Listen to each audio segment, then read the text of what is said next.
And we got blankets for you now. So, good morning guys. It's been some time, but I love creating videos that are from the bottom of my heart, things that help me, things that I want to talk to you, mainly men. But I started reading the book Hard Times Create Strong Men. Yes. And it's almost 700 pages of a book. And the most I usually read is like 200 pages, which is completely different. That's why the first like 10-20%, it took me so long to read it. And I'm just thinking like, man, I'm spending so many hours reading, but it's not going anywhere. Like the percentage of the Kindle is not going. But that is one of the best books that I've read so far in my life. It talks about how to be a man. It talks about also wars and how wars were created in the past. Fun fact, if there was a tribe that was fighting another tribe, and let's say tribe A won, they would literally go and rape all the women of tribe B, kill all the kids and all the men in that area, and then take the women to their tribe and now repopulate with them. Crazy what happened in the past, but I did want to read a little bit of one of the best pages so far.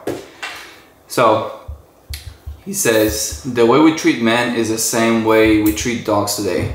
When you get a dog, as it's so funny that she's here, as pet to love and cherish, the first thing you do is cut his balls off immediately and emasculate him. We do the same with men. As soon as they start acting like young men with aggression and defiance in school, we metaphorically, man, I'm telling you, this is a hard book.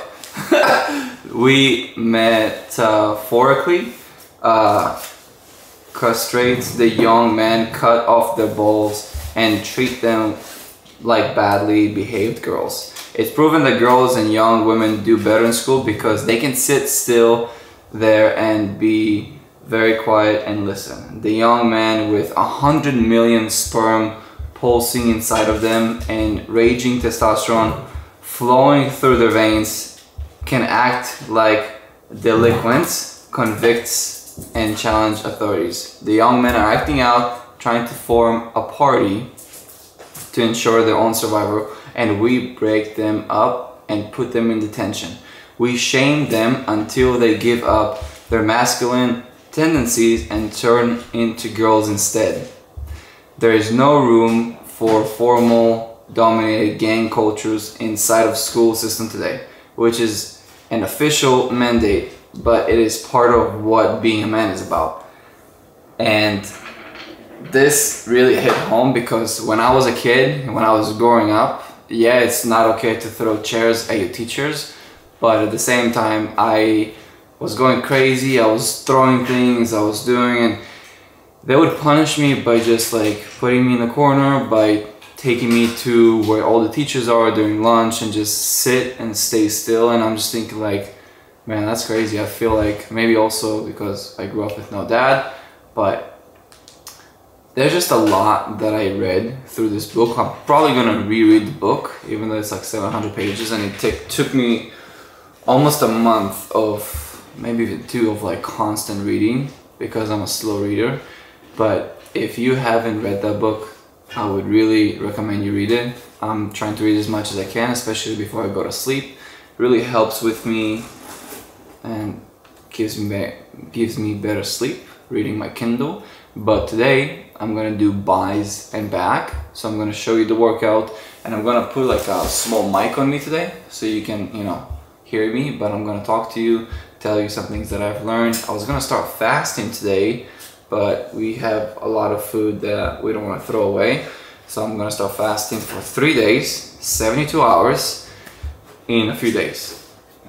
And I'm gonna document that journey too. So with that being said, I'm gonna get my pre-workout, drink my water, and go hit the gym.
So I'm not sure how much time I can get in this video because my camera overheats pretty easily, but I do have the AC going on.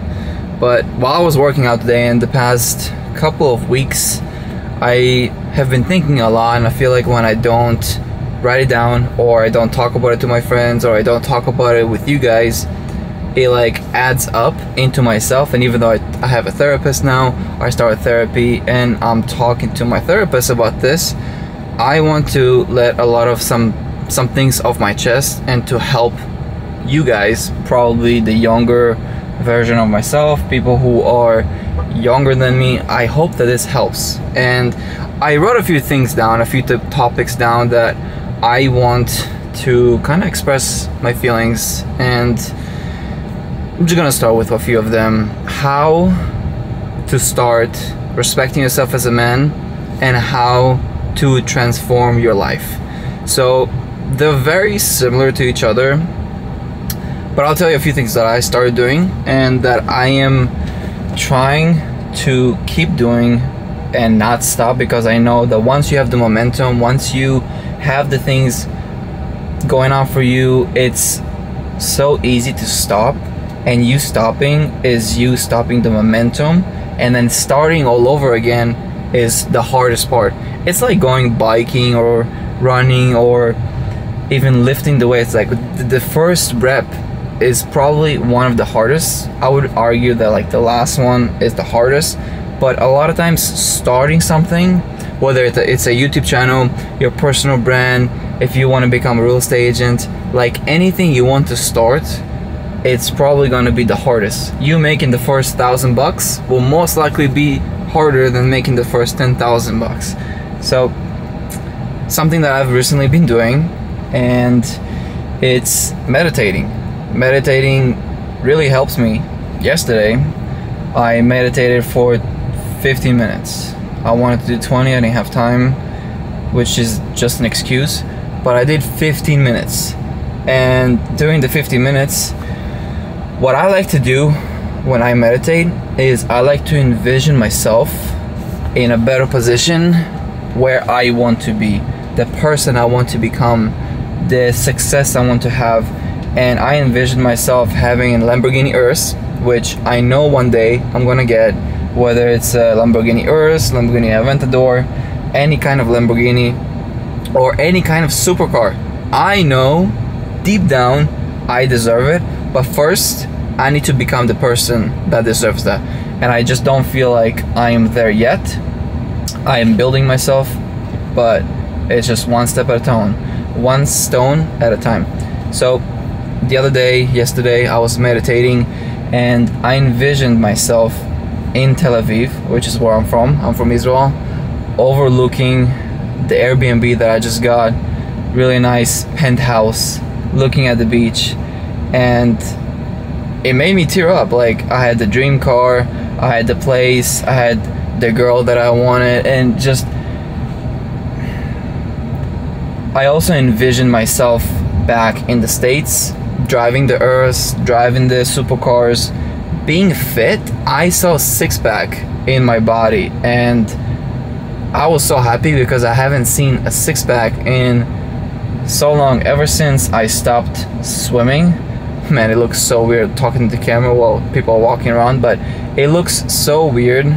It is so weird to me because I haven't seen my six-pack in ever since I stopped swimming when I was like maybe 20. I'm 25 now, which is insane. I'm halfway to 30. But I haven't seen my six-pack in a very long time, and I'm just thinking like, man, like what's going on with me? Why did I let go of myself? Yes, when you're an athlete, it's very easy to keep your body the way you want it to be because you always have practice, and even though you might eat junk food here and there, it doesn't affect you as much. But now I really need to dial in with my macros, with what I eat, the people hang out, what kind of activities I do, how much sleep do I get, how much water do I drink, how much protein did I get. Everything I need to make sure that I'm on top of it. And a lot of times I have my days when I'm just like, fuck it, like I'm too tired, I don't want this, I want to go eat crepes, I want to go, I love Nutella, man. The Russian pancakes with like Nutella on it. Oh my god, so good. Deep down in my heart, I'm a fat kid. But where am I going with this? I'm a person that likes to go like, I'm saying one thing and then I'm going to like a different direction, which can be good, but makes it harder for me sometimes to go back to what I wanted to say, which is meditating. First thing that I want every person to do, especially younger males, is to envision the person you want to be. Who is, let's say your name is John, who is John? Who is Alex? I saw myself having a six-pack, clean body, strong, fresh cut, no acne, white teeth, veneers, walking around with shorter shorts than I have right now. I have 5-inch, bigger legs than what I have. Clean, everything is clean. And I am clean, but it's the six-pack that I'm just thinking like, fuck man, I need to do more cardio. I need to hit my macros. I need to eat cleaner. Once a week it's fine, you can eat something sweet and enjoy, but a lot of times I do things as if I didn't do it, like behind my back, like no, it's okay, you can eat those chips or that chocolate, forget about it, like close your eyes, you're not eating it. And now that I'm thinking about it, it's like no, like the little things are the things that are causing you to not have six-pack, which is literally delaying your success. Whether you want to start coaching, whether you want to start a better personal brand that people can connect with you because now you look better and you overcame what you wanted to overcome, I am delaying and I'm literally messing up my life by not being fit. And I made another video about why being fit is like such an important thing. When you're fit, your mindset is completely different because you eat healthy foods, you feel better overall. Once you feel better and you eat healthy foods that actually make you think, because all the processed sugar, all the processed foods, they make you be like another 9-to-5 person that just wants to grab into the what's it called, Cheetos, churros, all those things, which I love, but that literally lowers you to a lower frequency.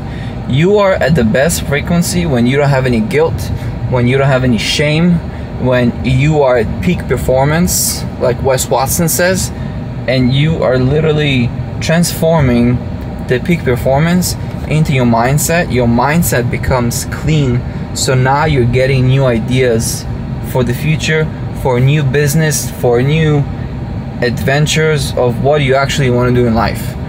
And I feel like if you're lost right now, like I used to, and sometimes I'm still lost, you know, like sometimes I don't know what I'm doing. Like, yeah, I'm selling multi-million-dollar mansions and properties, but at the same time, I'm like, is this what I want to do for the rest of my life? Like, no, I don't want that. It's nice right now, and it's nice to see wealthy people buy those homes, but I want to be that person. I want to be that person that buys properties like it's nothing. Like I have a client right now, he's looking up to 10 million bucks cash. Like it's nothing. He's like, yeah, I'll just, you know, it's in treasury bond right now, but I'll sell it and we can buy something cash. Find me something off market. I'm just like, wow. Like if I am an agent, how many homes and transactions do I have to do in order to be in those shoes? And most likely, like if you know real estate agents, unless you're the top like 0.1%, you will not have the wealth of what the actual wealthy people have. You have other investments, you have other businesses, right? So yes, it's good to own real estate, and I will own real estate, but at the moment I'm doing it to basically pay for things. But that's why I'm starting this YouTube channel. That's why I'm trying to help other people. And I know right now, yes, it takes a lot of my time, but I know somebody out there might be watching this and thinking like, man, I should start meditating, I should start taking care of my body.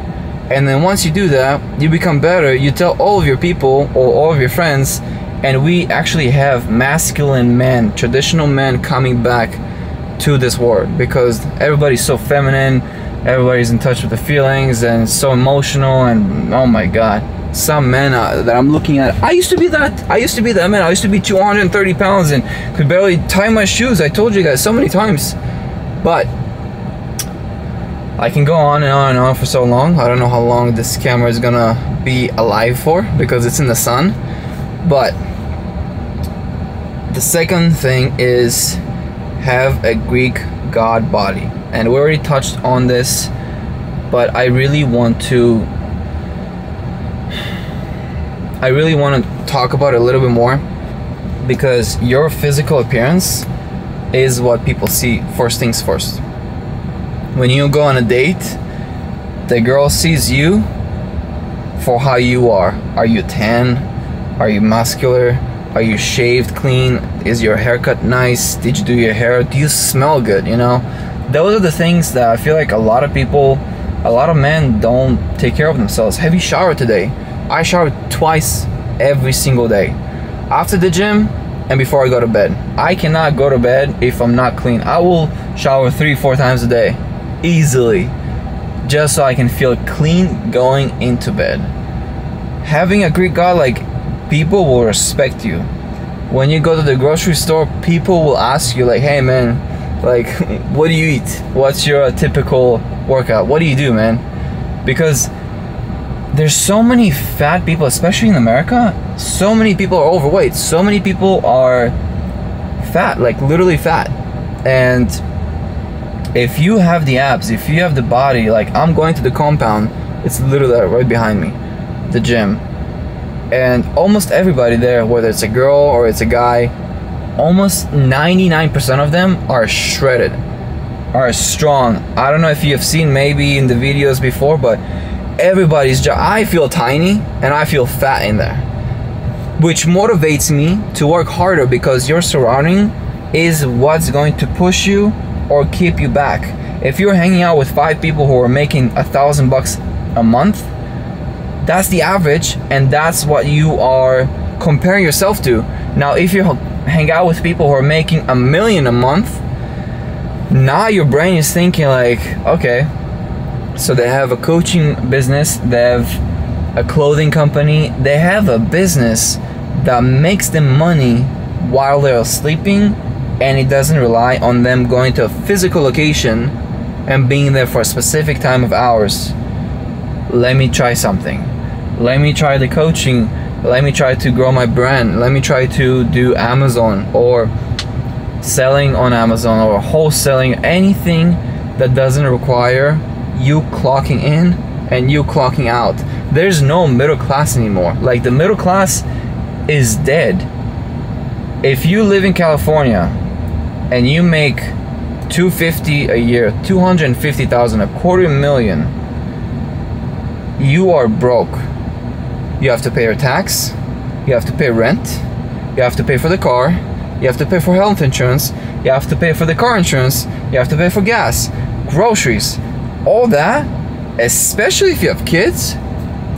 I'm thinking sometimes, like, how do people live in California? Families. Like, the life, it's insane. Like, you need to make at least $500,000 a year just to live normal, be okay. But anyway, that's what I'm thinking of, maybe moving to Bali or Thailand or Miami. I love Miami. I haven't been there, but I heard a lot of good things about it. And that kind of pushes me to the third thing, which is making money online. So as you guys know, I sell real estate in San Diego. I'm from LA, but originally from Israel. And I also make money online from selling audiobooks, ebooks, and paperbacks. And that's kind of like my side gig that I put money and time into during COVID. And that's a great business. I put about like 30,000 into it, maybe even less. And now it produces me passive income every single month.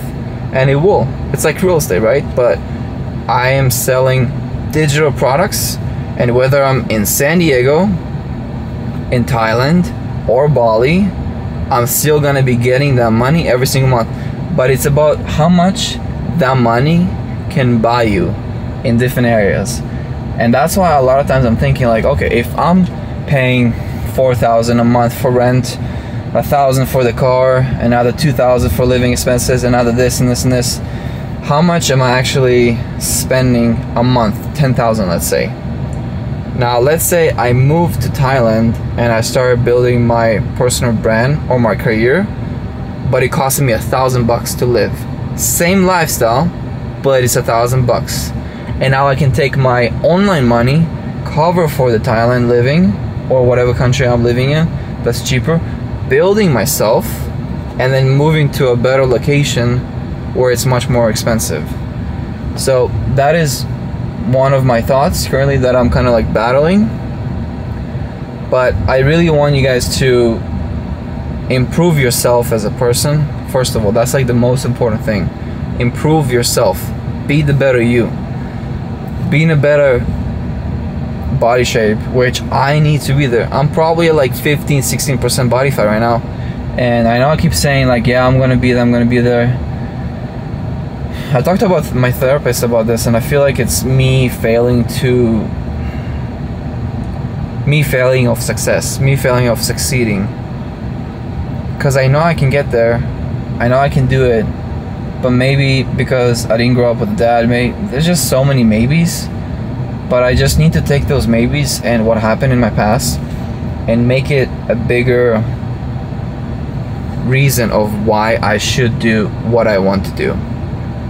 So I hope it helped you. You can always contact me on Instagram or text me even. And if you are interested in personal branding or coaching, feel free to send me a DM. And until next time, до свидания.